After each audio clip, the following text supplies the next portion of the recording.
Welcome to On Health with Houston Methodist. I'm Zach Moore. I'm a photographer and editor here, and I'm also a longtime podcaster. I'm Kim Rivera Houston Weber, and I'm a copywriter here at Houston Methodist. And Kim, do you drink mocktails?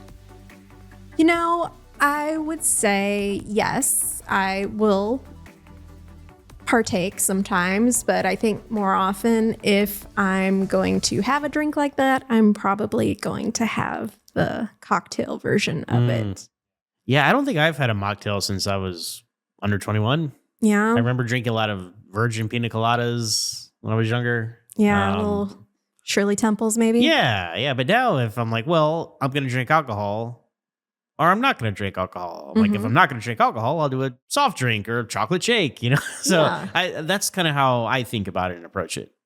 I feel like mocktails and drinks, these non-alcoholic or low alcohol drinks, they're a way for folks that are wanting to cut back on drinking, or maybe they don't drink anymore, to engage in that social aspect that I think, I think of drinking as a social activity. Right. Same. Like you said, if I'm not going to drink, I'll have a pop, Yeah, it does hit different if I'm at a bar with some people and I'm drinking a chocolate shake or something, right? But yeah, just to kind of, you want to have the same vibe going on and not be self-conscious about it. There are a lot of factors at play when it comes to mocktails, I think. Yeah, I think that's one of the biggest ones because, if everyone's standing around holding a bottle of beer and you're holding your can of pop, it might make you feel out of place. And so I think things like mocktails, these no and low alcohol drinks, are a way for folks to still enjoy the social aspects of drinking without the alcohol. Mm-hmm. Now, one of the questions I'm sure people ask is, is it healthier to drink mocktails? And that's one of the many questions we're talking about today in our exploration of mocktails. And who do we talk to about this, Kim? Yeah, we spoke with Maggie Yod. He's a registered dietitian here at Houston Methodist. Thanks for being with us today, Mag. Yeah, it's good to be back. Thank you. Of course. So it feels like we're living through a sea change in American attitudes towards drinking. Gallup poll shows that 62% of adults under 35 say they drink, and that's down 10% from something like 20 years ago. Young adults drink less frequently, and they're less likely to binge drink. The only demographic where drinking is increasing is adults 55 and over, surprisingly. So what do you think's affecting this sea change to drink less or to not drink at all? Yeah, great question. I think increased awareness in general. So what I associate this, or I give an example for when people ask, is think of the tobacco industry back in the day where it was cool to smoke a cigarette. They also even touted like some health benefits to smoking. So it kicked off, it boomed. And then later on in later decades, all these studies came out and people started realizing the detrimental effects you have. So people stopped, people reduced. And I think that's what's happening here, especially with our younger generations. They're becoming more aware of the dangers of drinking or binge drinking, especially. They're becoming more health conscious. Same, like it's probably not a great idea to smoke. It's probably not a great idea to incorporate drinking often. Fear of losing control. Unfortunately, in today's world, like you're afraid of if you go out to a bar, if you go out somewhere, what's going to be in your drink? If you get too drunk, what might happen to you? So couple that with, I think the newer generation, especially Gen Z, a lot of them are more stay at home. You're not finding them going out to bars, going out to events. So that is also reducing your exposure to alcohol in places that carry a lot of these beverages or these settings. So I think a combination of a lot of stuff, more awareness, just different generation. And now they're just realizing, hey, this is probably not the best, even though we were told earlier. A lot of things have come out to say it's probably not a good idea to drink as much as we used to. Pairing with that, you say that we're getting more health conscious about drinking. What are the health benefits of cutting back on our drinking? And is reaching for a non-alcoholic drink always the best option? Yeah, tons of benefits. Think all-cause mortality is reduced from cancer to diabetes to heart disease, strokes, all of the diseases that we can potentially think of dramatically reduce if alcohol is cut out. You have a reduced risk if you're just cutting out some of it. healthier liver functions. You don't have to worry about, the impact you have on the liver if you're constantly drinking. Improved sleep. You don't need to battle with IBS or gut issues. Better hydration. Alcohol is dehydrating us, so the more we're drinking it, the less hydrating our body is. So there's a ton of benefits to not consuming it. Now, is having a mocktail or having a non-alcoholic beverage the better option? It's a better option because there's no alcohol content in it, but we'll dive a little deeper into that and what makes up that mocktail. It's kind of the dose makes the poison, just as they say with liquor and alcohol, depending on what you're choosing in that and how much you're consuming. Sure, it might be a 0% next to the alcohol content, but what does it carry? So that's another question to dive into. So that's so interesting. And like you said, there's been a swell in the market in terms of beverages with little or no alcohol content. And it's all been kind of popularly coined as NoLo, for no and low alcohol. So you brought up mocktails, and that's why we're chatting today.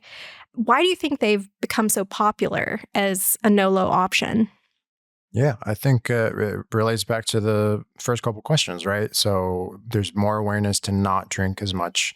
We've realized the health benefits of reducing our alcohol intake. So what is the other option? Because we may enjoy the taste or certain things that go into a beverage. Or take a margarita, for example. We may enjoy the cold, refreshing lime taste that we get, but we don't want to have liquor in it. So I think that's the surge, and that's where it's coming from. I was kind of looking at that, and it says 25% increase over the next few years where that industry is going. So I don't know what the number is now, maybe billions already, but think of 25% increase of that. So there's definitely a desire for it, and there's definitely a market for it. But I think it's people enjoy the flavors.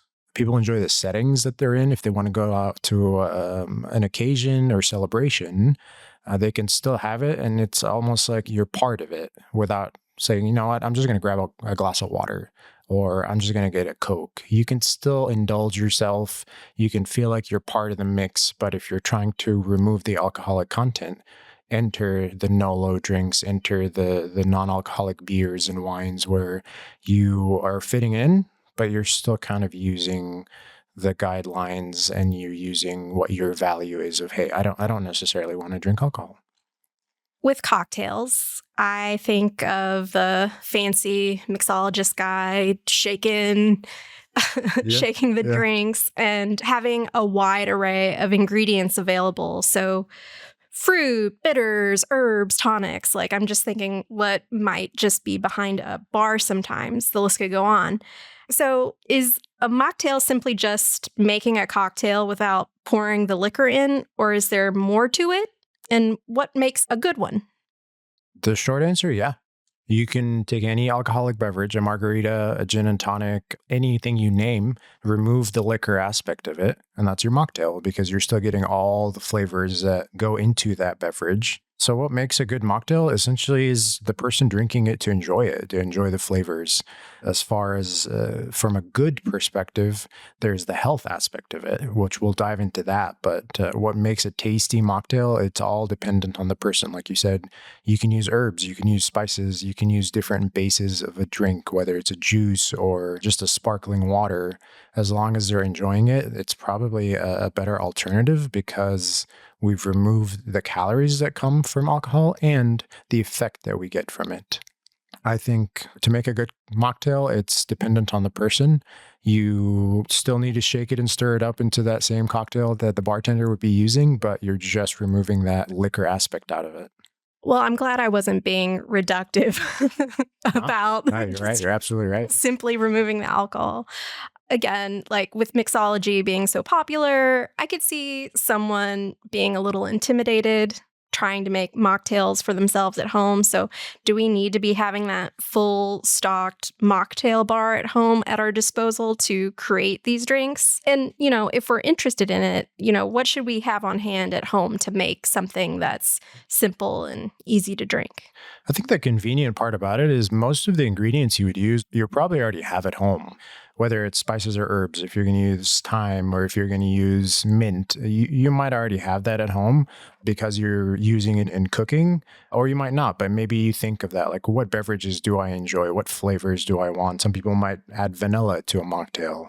But think of the base of a beverage. It's usually a juice base. Some people will use kombucha. Some people will use a sparkling water. Some people will add some soda into it. So a lot of these ingredients, most of us have at home already. So you don't need to set up a whole bar full of drinks and herbs and spices just to have your mocktail whenever you want it. Most of it is already in your cabinet. Most of it is in your fridge.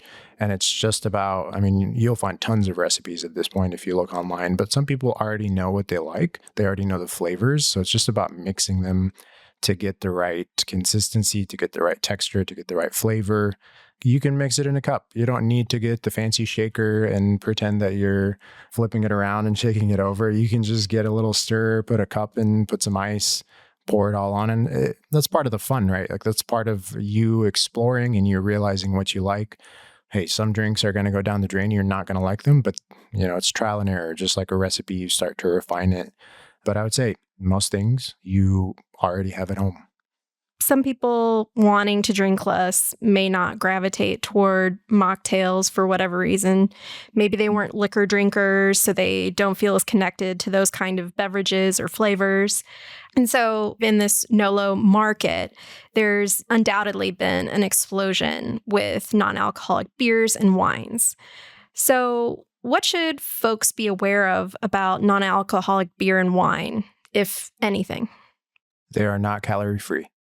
Just because you're removing the alcohol content, you're removing calories, but most non-alcoholic beers, most wines that don't contain the alcohol content, they still have calories, and they still have a decent amount of calories unless it is advertised as a 0 to 10 calorie drink, which I don't think, in my experience, or even just asking clients, patients, they don't enjoy those as much because they're not as flavorful. You're removing the carbohydrate content, you're removing the alcohol content. It's not a flavorful drink. So we are reaching for those higher calorie drinks, even if we're removing the alcohol. So think beer is probably still 70 to 120 calories. Wine, even if you're removing the alcohol content, 50 to 80 calories per serving. Per 12-ounce beer, per 6-ounce glass of wine. So it depends on how many you're having. If you end up having 3 or 4, what are your goals? If your goals are maintenance of weight loss, it's not going to necessarily push you towards that. You're still adding calories.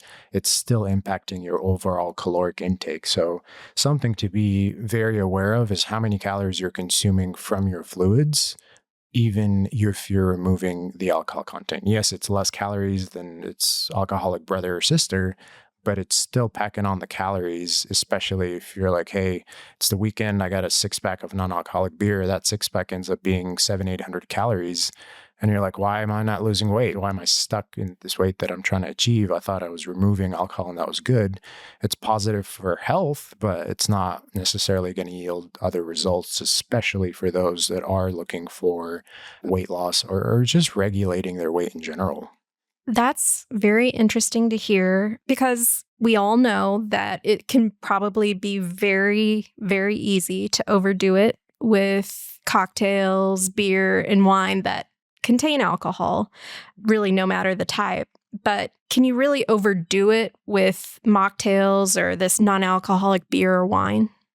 Yeah, great segue. I would say it depends. It depends on the type of drink you're having. So if your base of a mocktail is some sparkling water, you throw in some herbs in there, and maybe you jazz it up with lavender or you jazz it up with another flavor. Usually that's a pretty minimal calorie drink. Have at it. That's hydrating you. It's not impacting you negatively. You're not adding a ton of calories into your diet. But if we go back to our previous question, if you're using those beers or using those wines and you're having a couple a night, consider the calories, because I would almost put the same recommendation of restricting it as alcoholic beverages. Again, depending on your goals. If you don't have any weight issues and you're just enjoying yourself, then maybe there isn't as much of a restriction, but I would consider the calories. If a mocktail and you're using an actual full sugar soda, if you're using a sugary tea base, if you're using kombucha that has calories, again, how many are you having of those and how many calories is that adding up? How much sugar are you intaking? Let's say for our pre-diabetics and our diabetics, they want to enjoy a mocktail. They've done a good job of reducing their alcohol content, but they still might be getting a lot of sugar from that drink. They might be spiking their sugar. They might not be able to lower those numbers. if they're utilizing this as, hey, this is a freebie because it doesn't have any alcohol in it. So it kind of depends on the diagnosis. It kind of depends on the person's goals.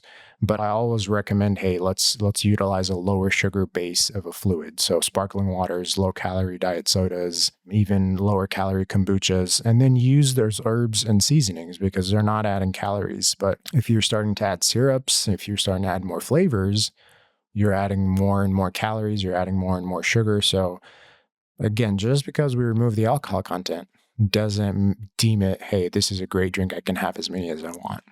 So with non-alcoholic beer and non-alcoholic wine, is it really non-alcoholic, or is the industry allowed to have at least a little trace amount of alcohol in it?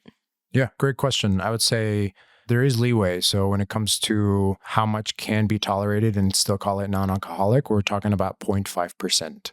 So for those that are aiming to completely cut out alcohol, cut out liquor, that is something that you would focus on. If you're adding bitters, if you are adding Luxardo, green chartreuse, you don't use very much of them in the beverage. They might not contribute very much, but you can't truly call them non-alcoholic. It's not 0% because as an industry, you are allowed to have 0.5% and still call it zero. Similar to like whenever you look at a nutrition label on food, it says 0 grams of trans fat.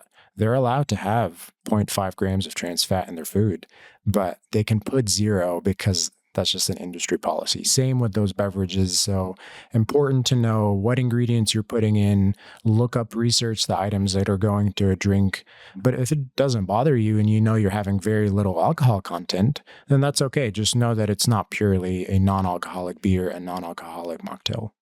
Drinking to me is very social, and I might put the habit into maybe 2 buckets. So there's a celebration, it's a wedding, someone got promoted, it's a holiday.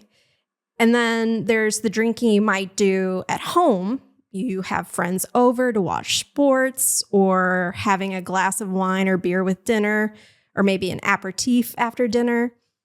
When we're trying to drink less and support our health goals, whatever they may be, what are good examples of everyday mocktails we can feel good about having? And what are the ones that we should be maybe reserving for special occasions? Yeah. So I recently went to a wedding, maybe July or August of this year, and they usually have like, I don't even know what you call it, the wedding drink or the special of the event.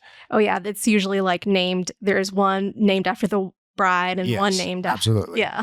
So at this wedding, they had an alcoholic drink name and they had a mocktail one. So that one, I asked the bartender, I was like, hey, what's in this? And it turned out to be a sugary based fluid that you use, just like they made their own cocktail, like mocktail base, but then they're adding like vanilla syrup. They're adding, I can't even remember, it was maybe like a mint type syrup. And those all added up. So those are the ones, yeah, if you're at a wedding, if you're at a party, if you're at an occasion, sure, grab one, enjoy it, sip on it. But this is where I would put that limit. I wouldn't necessarily have a second and a third and a fourth because it's not conducive to health goals if you're thinking, hey, this is better for me, I'm going to have as many as I want, versus if you're making something at home and you grab some sparkling waters, and there's a lot of flavors out there at this point, even if like the greatest grocery store, H-E-B in Texas, they have their own brands. They have LaCroix, they have different brands where it could be 10 calories for the whole can, minimal sugar, and it ranges from grapefruit to lime to mango. So if you're using that as a base, you're already getting a flavor and you're not getting many calories. If you wanted to add a little bit, you can get low calorie or low sugar syrups. You can use the herbs like we were talking about earlier. Those are the type of mocktails where I'd say, hey, it's at home, it's a Wednesday night, maybe you had a bad day, maybe you enjoy these. I'm not opposed to you having multiple because again, at the end of the day, 30, 40 calorie drink, it's hydrating, you're getting water in your system. Most people don't get enough water, so it's a fun way to increase your fluids. Versus that wedding drink. So you'll see the difference. Like how much sugar are we adding? How much syrup are we adding into this? And that's kind of where it dictates the quantity. It's almost like the dose makes the poison. So if the dose is low calorie, low sugar, you can have more. And it's similar to alcohol. Like there's alcoholic beverages that are lower sugar. You're not adding too much. So think margarita versus, I don't know, vodka soda. You could essentially have more vodka sodas, less calories, than having as many margaritas just because of the sugar content. So same applies when it comes to a mocktail and how you're preparing it versus it being served at a restaurant, being served at a wedding. Usually the ones served out, they want you to get more. It's going to be tastier. It's going to be sweeter. So those are the ones to limit, to watch out for, versus you knowing exactly what you're putting in a drink that you're making at home yourself.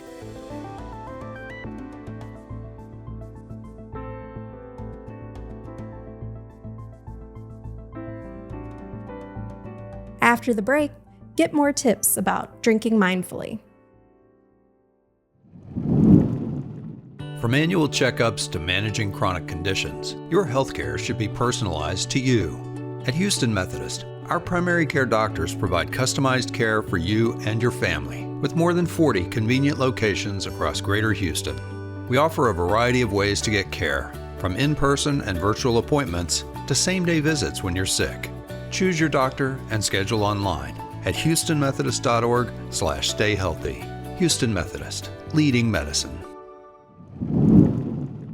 We've been talking a lot about non-alcoholic drinks and mocktails, beer, you name it. But for those of us, because I count myself among them, who enjoy drinking, not to excess, but just, I like to cook.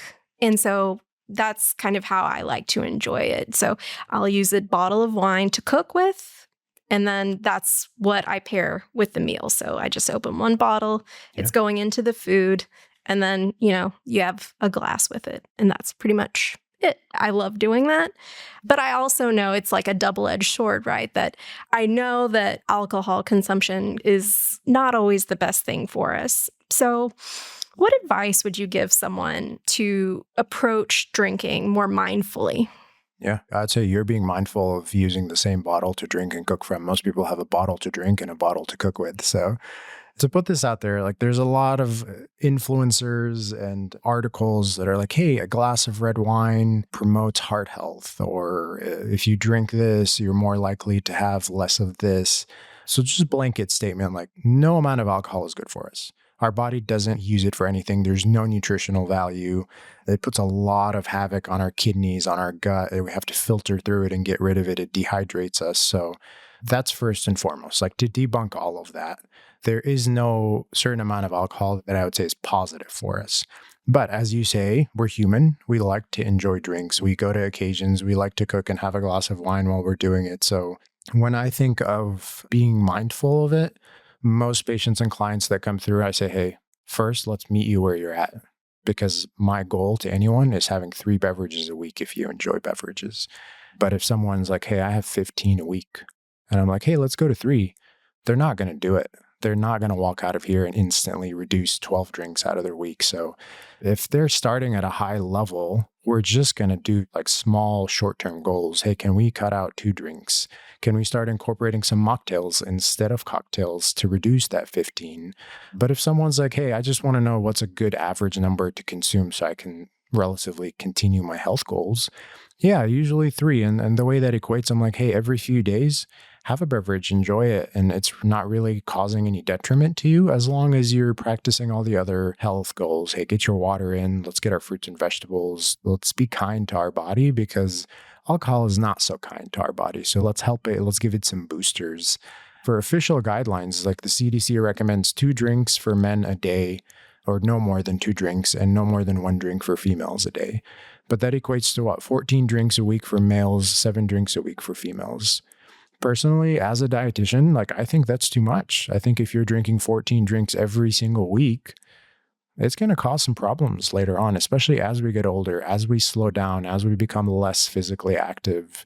I think maybe 3 is of an extreme, but again, it's just the dietetic background. But even if you're able to limit it, instead of 2 per day, you go down to 1 a day, and then you go down to every other day and you're sprinkling some mocktails. It's just about the reduction, really. But an overall goal, I would say 3 to 4 a week, gives us that pleasure that we're looking for without it becoming like a binge drinking problem and without having detrimental health benefits. And I'd probably put the same guideline or limitation on mocktails that are higher in sugar, that are higher in calories. Let's try to limit it. We can go enjoy them. We can be social. We can have them, but can we limit it to 3 to 4 a week to make sure we're not overdoing it on empty calories just through the drinks that we're consuming? So that would probably be advice. Like, first and foremost, none of it is good for us. Let's not be convinced otherwise. But we are human and we want to enjoy it. So let's enjoy it moderately, which means every few days we can have a beverage, we can have a couple of beverages, but it's not a daily thing. We give our body some time to rest. We give our body some time to recover and filter through all that. And we should be okay that way. So a follow-up question to that, hearing 3 a week, that doesn't mean that we're having those 3 when we're watching football on Sundays, right? I mean, it depends. Like, if it's Super Bowl Sunday or Super Bowl, it's sure, like, have your 3 drinks, let's move on. But maybe in that week, I'm not going to have more. I'm going to have less because I knew, hey, that Sunday I kind of overdid it. But ideally, yeah, I think you're right. Ideally, I don't want to have all 3 in one day. Like, again, it's an overload. It's an overdose of alcohol all at once, especially if you've gotten into the good habit of reducing it. And then all of a sudden, you know what, I'm going to have 3 today. And then come next weekend, you're like, it wasn't so bad. I'll have 3 more this weekend. And then the habit starts over again. So yes, ideally, I would break them apart. Every few days, I'd have 1 rather than lumping it all together. And that reminds me of like food in general. Like, we can stay really healthy Monday, Tuesday, Wednesday, Thursday, but then comes Friday night, Saturday, and Sunday, and we pack all the food that we want to eat in those 3 days. And it's almost like it negates everything we did at the beginning of the week. So I would kind of view it the same way. If you're over drinking on the weekend and then saying nothing, I'm not going to have anything on the weekdays, Yeah, so those school day abstinence drinkers probably need to be more mindful about what's going on their weekends. For sure. And sometimes you're like, you mentioned it yourself, you like to de-stress while you're cooking and you have a glass. And maybe that stressed parent during the weeknights, maybe a glass of wine on a Wednesday would help them not overdo it on the weekend. So I also I pose that to patients and clients that are like, I'm trying not to have anything during the week. And I'm like, what if you did have something? Is it going to make you have less on the weekend? Because I would call that a success. So yes, I would say it's all about the person, their schedule, where they're at when it comes to intake. But if we can find ways to separate the times we're drinking, it's always better than just binge drinking for one specific day. Thank you. This has been really informative. But I do have a final question in that, what is your favorite mocktail? Ooh, I don't know. I don't go to Mocktails. Even talking through all these health benefits, like, if I'm going to enjoy, like, I'm not a big drinker. I do enjoy a beverage, but if I'm going to have a cocktail, I'm going to have a cocktail. Like, I don't necessarily go towards a mocktail. That being said, my favorite mocktail is called a mezcal last word. And you're basically mixing 4 different things: Luxardo, lime, green chartreuse, and mezcal. So if I was to do that in a mocktail form, we're taking the mezcal out, and there's very little alcohol intake in the Luxardo and the green chartreuse. So I would probably just fill the mezcal with, I don't know, a little bit of sparkling water or just regular waters. And you'd probably get the same flavors, but I took out the alcohol content. This has been very informative for me. Like I said, I don't drink a whole lot, but I do enjoy drinking. But the idea of having a seltzer and maybe zhuzhing up my drinks that I use for hydration does sound like a really good idea. So I feel like that was a big takeaway for me. So thank you so much for this conversation. It's been really great. Yeah, awesome. Glad to be on board. And as all the commercials will end with, enjoy, whether non-alcoholic or alcoholic, enjoy it responsibly. Okay, Kim, well, Mog answered our question from the top. Mocktails, no healthier than alcohol. Healthy being a relative word. Yes, I think that's all relative is really what the big takeaway for me was.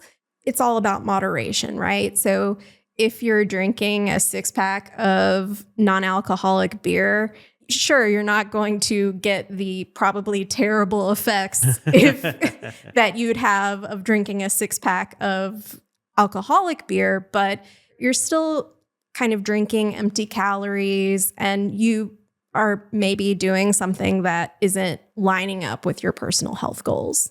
Yeah, because yes, it's less unhealthy, right? But it's not. Well, I can drink as many of these as I want because it's not alcohol. Like that is the wrong mindset to have when it comes to mocktails. Yeah, I think we're all human. And I think that what was so interesting is that if you take the alcohol out of the beverage, you think, well, I can just go whole hog on this. And it's simply not true. So whether or not you're drinking alcohol, you still have to think about it. And I liked how he said, let's try to think of it as 3 drinks per week. And that's limiting it to mocktails. And if you're drinking alcohol, just 3 drinks a week. And I liked that he said, if you did it all at once, that's not great, but you can make up for it later by, being better. Yeah. I mean, the 3 a week, I'm like, well, I guess that means I'm going to drink once a week. At least that's how I'm going to take it. I think it's imperfect, but I think going easy on ourselves, and I think that's really the process with approaching mindful drinking. If you're drinking less, like he said, if you were drinking 12 drinks a week, cutting back on that and slowly over time, you're going to see the benefits of it. And, I am from Kentucky and I grew up in a very much a drinking culture. And so it's not the greatest thing to hear, but, I think taking steps to modify our behaviors when we can is really the way to go. Yeah. I would say that when it comes to, mocktails and just thinking about my frame of reference would be, alcoholic drinks, but they taste sweeter because mocktails traditionally like, they taste sweeter and all that sort of thing. Right. Well, then that's a little more dangerous because you're like, oh yeah, like I'm going to keep drinking. Like if you have a glass of bourbon or something, you're going to milk that because you're not going to just be drinking 12 of those all night. Right. But if something tastes really good, like a fruit flavored beverage, then, taste wise, you'll be more prone to just keep drinking those. And then, you're going to have the sugar content, all that stuff that you guys talked about. So it's just something to be aware of. Yeah. Well, and I think the sugar content of drinks is a huge point because it's the calories and the sugar that's really going to get you when you're having mocktails. Mog doesn't drink mocktails. I thought it was a funny way to end your conversation. Well, but I felt like it was really honest because I think, and it goes back to that moderation, right? I like to have my bourbon sometimes. And if that means just having a single glass of bourbon and that's what I have as my drink for the week, that's okay. Trying to make a drink that would be less satisfying for me in place of that bourbon, maybe it's not the choice, and that's okay to be human. Yeah. And everybody's going to have their different, responses to that sort of thing too. So of course, like we talk about all these health topics we talk about, just, cater it to where you are, whatever adjustments you need to make. As long as you're moving in the right direction, you're doing the right thing. Yeah. All right. That's going to do it for this episode of On Health with Houston Methodist. Be sure to share, like, and subscribe wherever you get your podcasts. We drop episodes Tuesday mornings. So until next time, stay tuned and stay healthy.